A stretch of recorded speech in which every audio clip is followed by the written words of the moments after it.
Tu es déjà entré dans une pièce. Et tu as eu cette sensation étrange que ta place n'était pas vraiment la tienne. Comme si, à n'importe quel moment, quelqu'un d'autre pouvait apparaître et faire exactement ce que tu fais. Peut-être même, mieux, au travail, en amitié, en amour, et sans que personne ne te le dise directement. Tu ressens cette peur silencieuse. Je pourrais être remplacé facilement. Alors tu fais plus d'efforts que les autres. Tu essaies d'être utile. Interesting. Irreproachable. Mais malgré tout, ce sentiment ne disparaît jamais vraiment. Pourquoi certaines personnes vivent-elles avec cette impression permanente que leur place est toujours temporaire? La réponse commence souvent, bien plus tôt que tu ne l'imagines. Se sentir remplaçable ne ressemble pas toujours à de l'insécurité évidente. Parfois, c'est beaucoup plus subtil. C'est vérifier 2 fois ton message avant de l'envoyer. Par peur de dire quelque chose de stupide. C'est travailler plus tard que les autres. Parce que tu as l'impression que ta valeur dépend de ta performance. C'est aussi ce moment étrange, où quelqu'un te complimente, et ton cerveau répond immédiatement. Oui, mais quelqu'un d'autre aurait fait mieux. Personne seul devant un ordinateur tard la nuit. Psychologiquement, ce phénomène touche profondément l'identité sociale.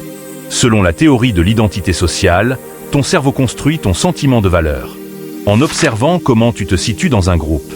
Pas seulement qui tu es, mais si tu es nécessaire. Et lorsque ce sentiment de nécessité est fragile, ton cerveau commence à surveiller constamment ton environnement. Qui est plus compétent? Qui est plus apprécié? Qui pourrait prendre ma place? Ce n'est pas de la paranoïa. C'est un système d'alarme.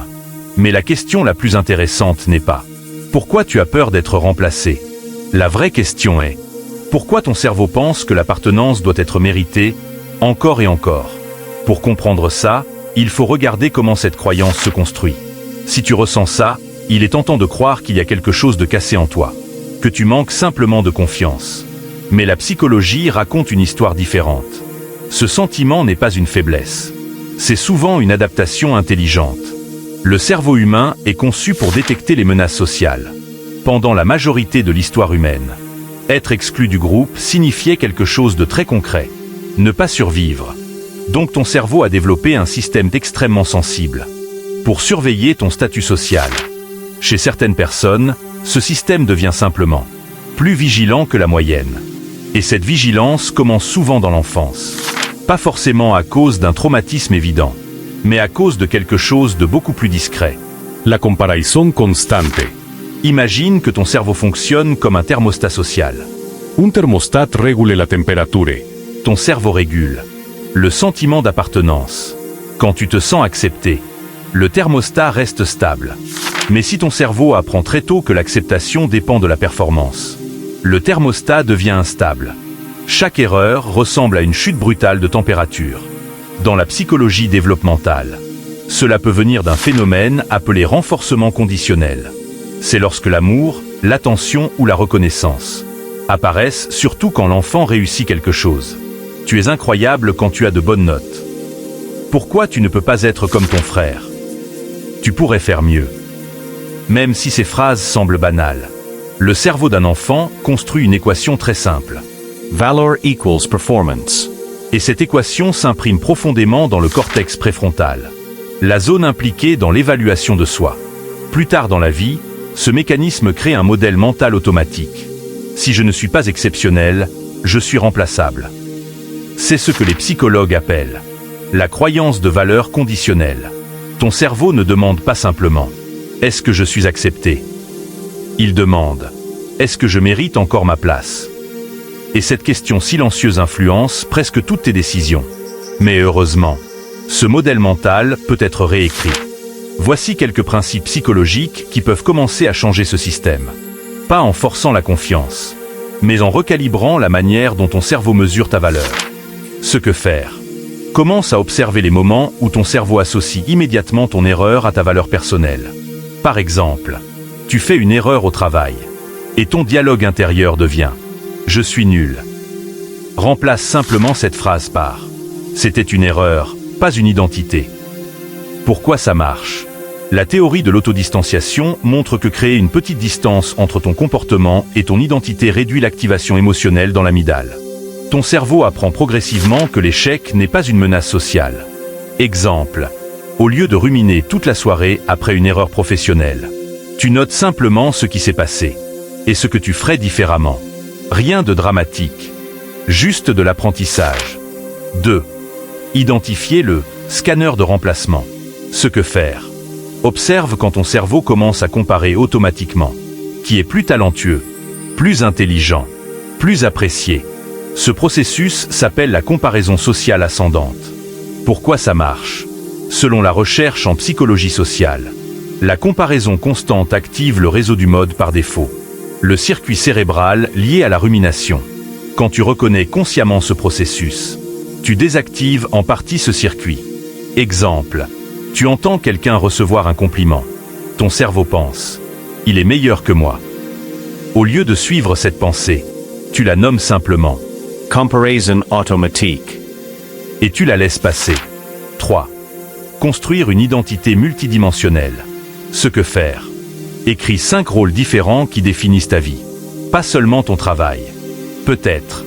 Omi, Frère. Creator, Curiax, Apprenant. Pourquoi ça marche? La psychologie de l'identité montre que les personnes avec une identité diversifiée ressentent moins de menaces lorsqu'un domaine échoue, parce que leurs valeurs ne reposent pas sur une seule colonne. Exemple. Si ton identité entière repose sur être performant au travail, chaque erreur devient existentielle. Mais si ton identité inclut aussi créativité, amitié et curiosité, une erreur reste simplement une erreur. 4. Tester la théorie du remplacement. Ce que faire. Parfois, ton cerveau imagine que quelqu'un d'autre pourrait facilement prendre ta place. Alors pose une question simple. Est-ce vraiment ainsi que fonctionnent les relations humaines? Pourquoi ça marche? La théorie de l'attachement montre que les relations durables reposent beaucoup plus sur la familiarité émotionnelle que sur la performance. Les humains ne remplacent pas les personnes comme des pièces mécaniques. Exemple. Pense à tes propres amis proches. Tu pourrais probablement trouver quelqu'un d'aussi drôle ou d'aussi intelligent, mais la relation ne serait pas la même, parce que l'histoire partagée est irremplaçable. 6. Integration. Si tu devais retenir un seul modèle mental, ce serait celui-ci. Ton cerveau essaie de fonctionner comme un système de mérite permanent, comme si ta place dans le monde devait être renouvelée chaque jour. Mais la réalité psychologique est différente. Les relations humaines ne fonctionnent pas comme un concours. Elles fonctionnent comme un écosystème.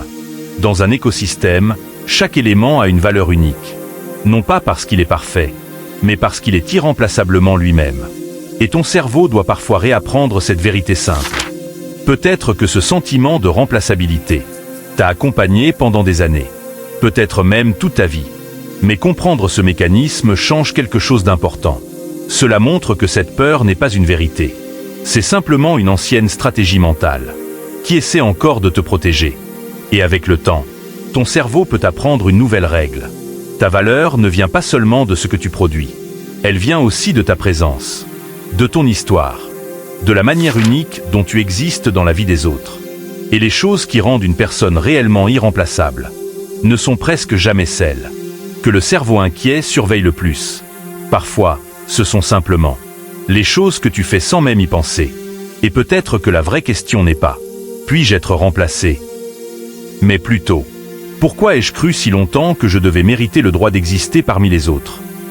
Une fois que cette question apparaît, le thermostat intérieur commence déjà à se stabiliser.